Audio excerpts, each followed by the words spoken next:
Okay, so I gotta say something else. Oh man, it's so cold, my nose is running. Um, so anyways, my daughter, when she answered me, she just came back as all about the rights for this one certain group.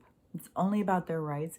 If you're not focused on their rights, then you've got some phobia. You are transphobic if you're not just focused on their rights. So the women in prison who are already at risk for being victims because of usually they've come from really bad situations in their life and stuff, then they should be at risk. So we're not going to protect them. These people who have probably never been protected in their life, let's not protect them. Let's just move some, you know, some people into, I mean, are they going to have them share rooms? Are they going to give them their own wing? Because it should be that they have their own prison, that they're not allowed to, be involved with these other people. So they're scared of their own born gender. They're scared of those people because those people are violent towards them for some reason. And, but in prison, there's violence against everybody. I mean, they're all violent against each other. And then in the women's prisons, you're going to take these people and then put them in there to create a hostile environment for these women. It's like it just boggles my mind so much. When they very first came out with the whole trans thing and the bathroom thing, and there was all these people who were saying, oh, but what about the little girls and stuff like that? And I kept thinking, well, I doubt there's going to be some, person in a dress that's trying to, like a perv could get into a women's bathroom even without putting on a dress. But yeah, they could just put on a dress and go in and stand around there all day and look at little kids, I guess, if that's what they want to do. But then I felt like that argument seemed a lot more like bathrooms should be co-ed. We should be able to go into a bathroom and, we don't need to all be in there together anyways. I don't know why they even do these big group bathrooms. It grosses me out.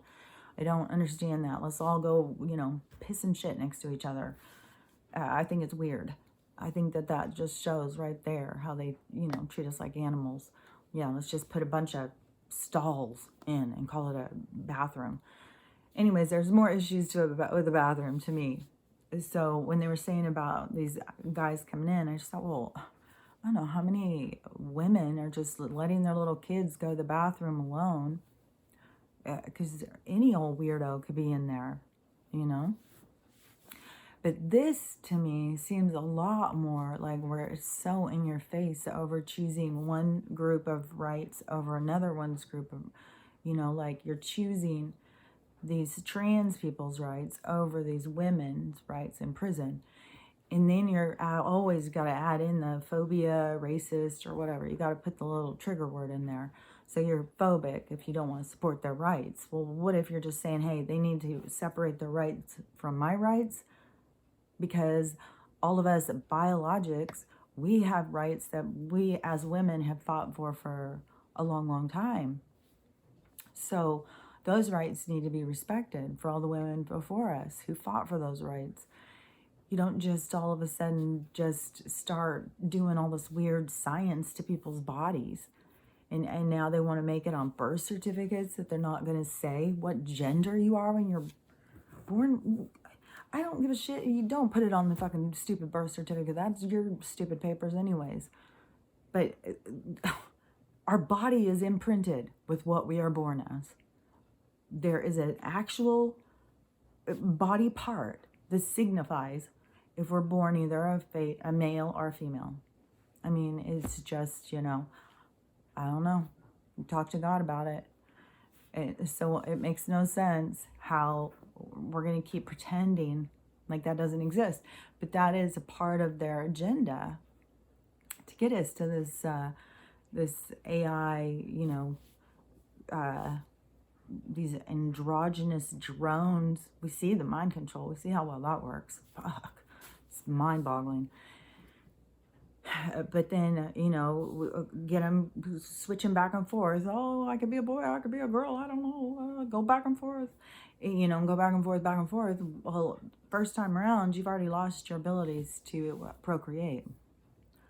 So you've already, I don't know, is that a disservice to your own species? Is it a selfish kind of thing? Do you have, as a being, do you have a responsibility to other beings to continue to create? Or can you just get in mass confusion and try and go back and forth and buy into whatever the bullshit is that they tell you to keep the mass confusion? And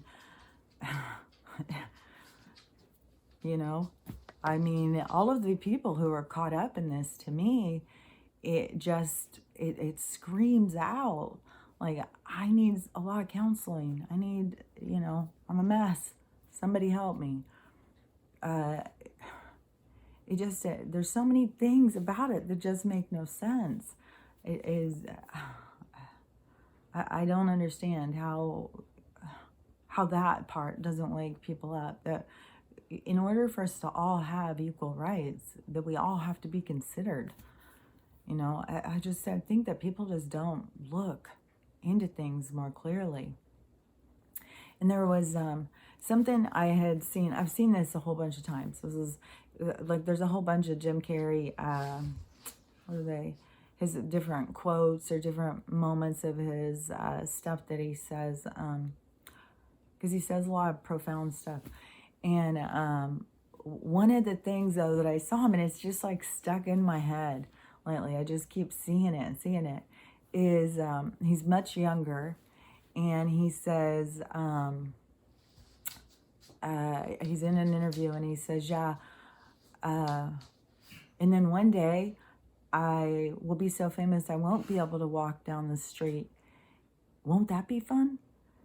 And when he says that, for a second he is like, smiling. Then all of a sudden it is almost like in his head he's shown what that actually means. Like he gets to see like what that is, because his whole expression changes.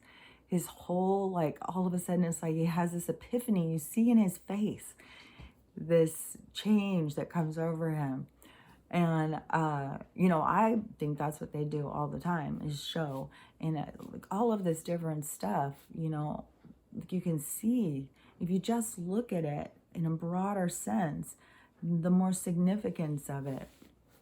Like to me, seeing that look on his face, it was like all of a sudden he realized that there's a dark side to fame. There's a dark side to being famous. There's a dark side to all things. There's a dark side to this agenda, and it affects other people. And, it is so important, and I say it so much, but it is so important for the more of us to share our perspective. It is getting all these perspectives out there, giving everyone these different ways of looking at things. It's like a multifaceted diamond. I'm assuming that they're more beautiful than just a flat one. I don't know. But it's really important to have the multiple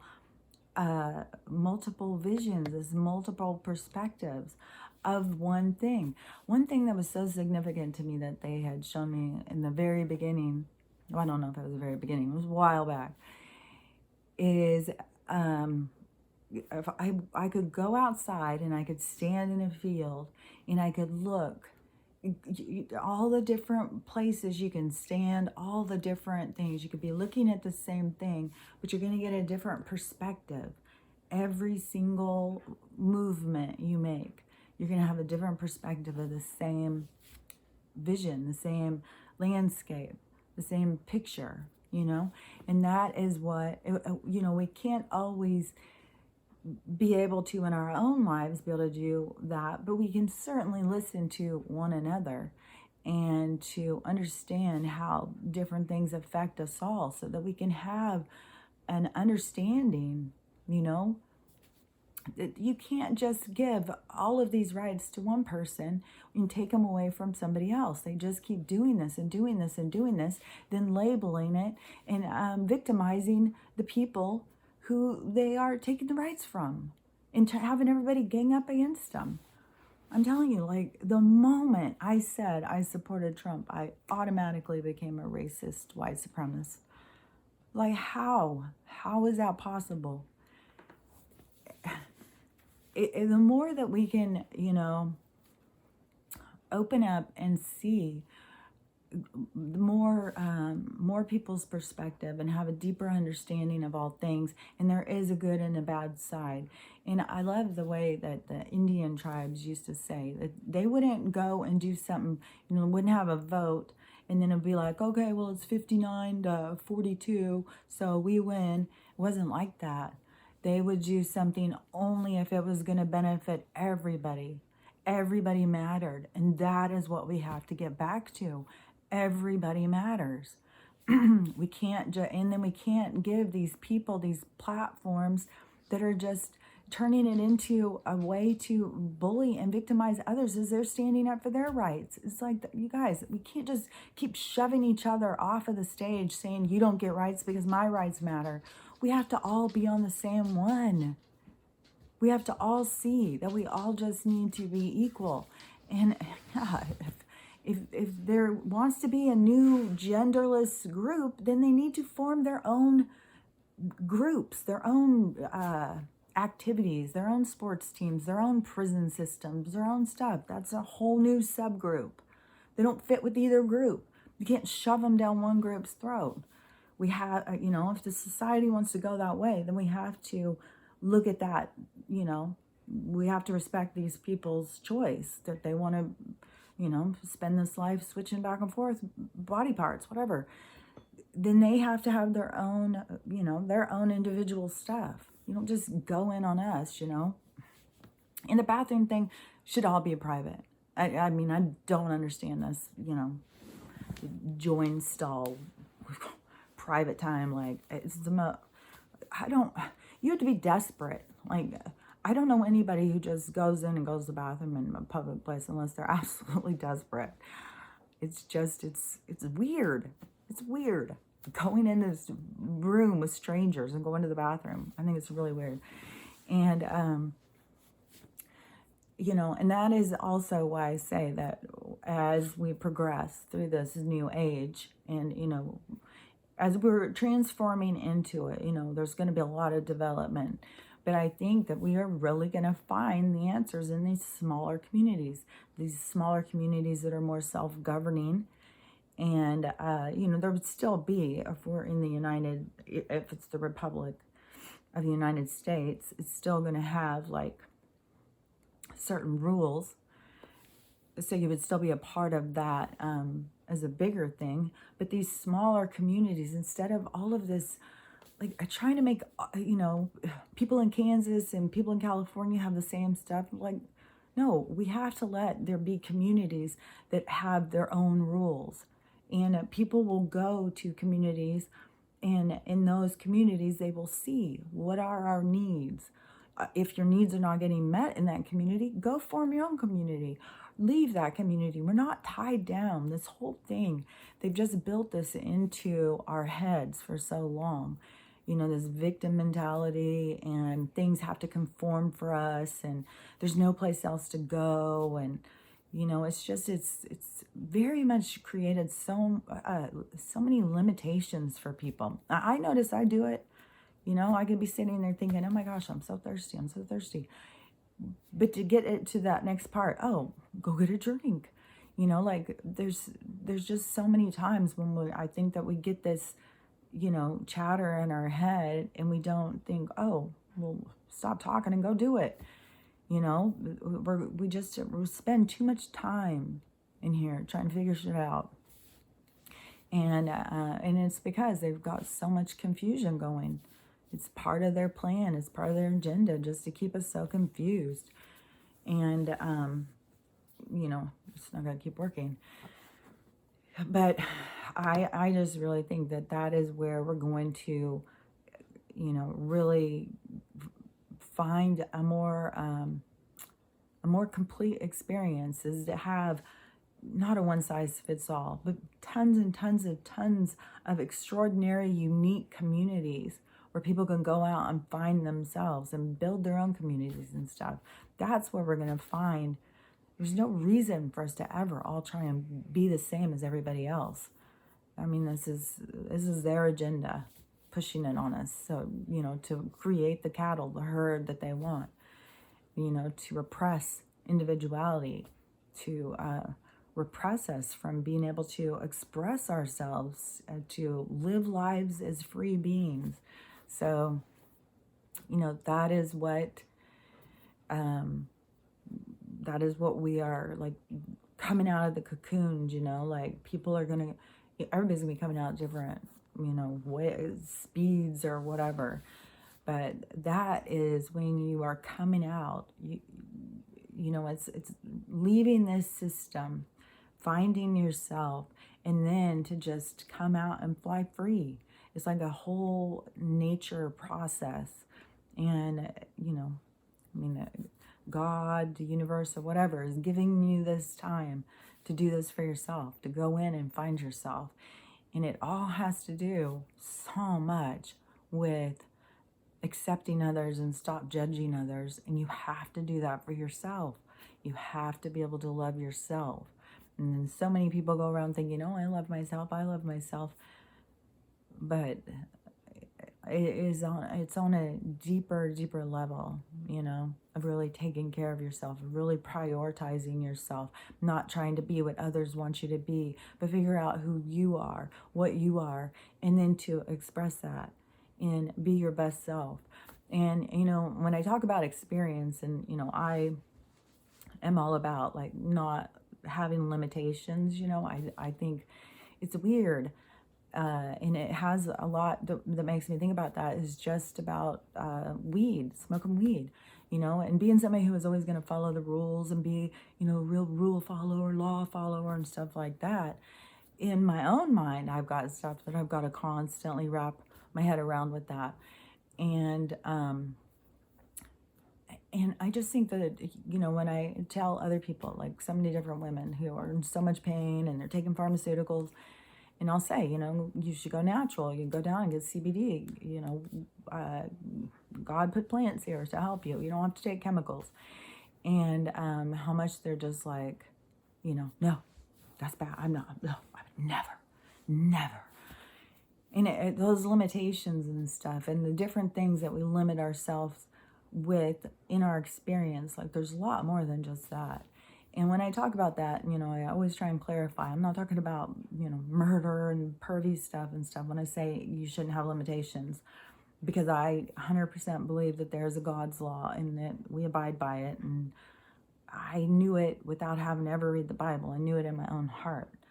I knew it because they're always just sitting here telling me.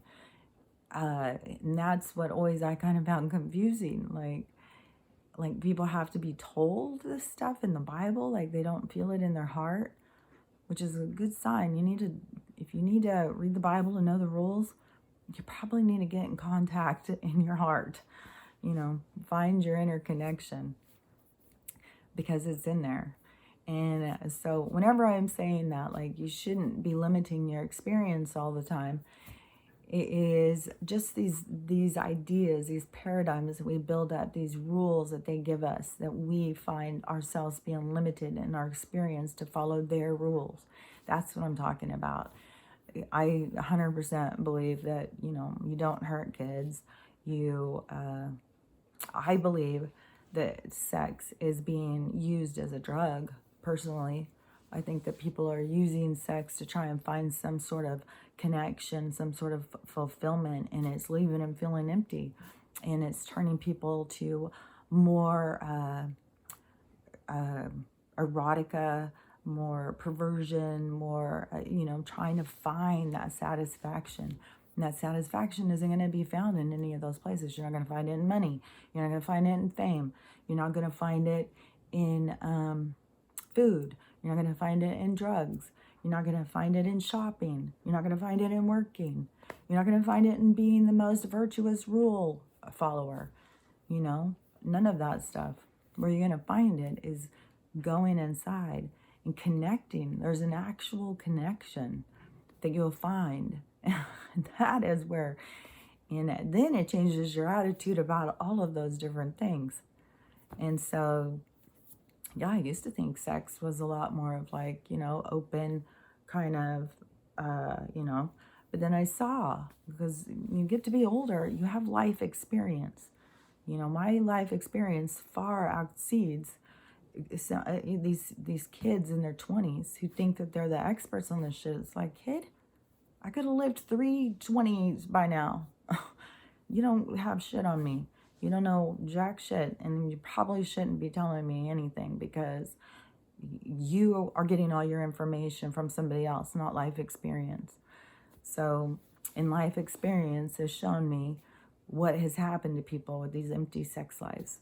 And it has not been healthy. It's gotten a lot of people who have illegitimate kids in the sense of they don't have a partner to help them. Some of them don't even have financial support. They just have, you know, they're raising this child of somebody else's. This child is going through life not getting to know this other part of their family. Like, there's a lot of complex things that go along with that. And, you know, we have,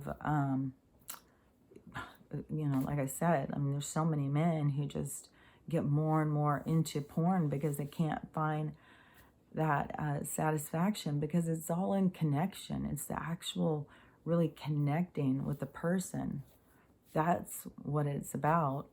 And, you know, but sex just gets used just like drugs and everything else. And it just is empty. And I was just thinking so much about, like, man, this place is so much what you would consider evil and negative and stuff. So much. And it's always been masked around us. Like, we couldn't really see. Like, everybody was always depressed and like, oh my God, life is horrible. I wish I wasn't alive. I just can't wait till I die. And this is hell. And all the different stuff that people, you know, just life is such a downer for most people. And then you see, like, oh my God, and it was all manufactured, but it was all really was so manufactured just for evil. Like, it's crazy. Like, all of that stuff was all so on purpose. Starving kids in Africa. It's just, it's mind-boggling, you know. But it just gives you a lot of hope for me. A lot of hope for humanity, a lot of hope for our future. And I'm excited. And, you know, we're headed to really great times. And, you know, as I say, I think every single day, just work on you, you know. Don't go around the world trying to think like, oh, you can fix this person, you can fix that person. You know, this person did this, and I'll tell them because they need to wake up. They need to, you know this and know that. Like, we don't have to fix everybody else. And everything that triggers us, that's our opportunity to get a chance to look at ourselves. You know, what in this triggered me? Why would this affect me this way? What do I need to look at about myself? Because that's where you find the gifts. Because, you know, ultimately, you're here for you to grow. You're not here for them to grow. You can, you know, play your part, but you're really here for yourself. So have a great day. Talk to you later.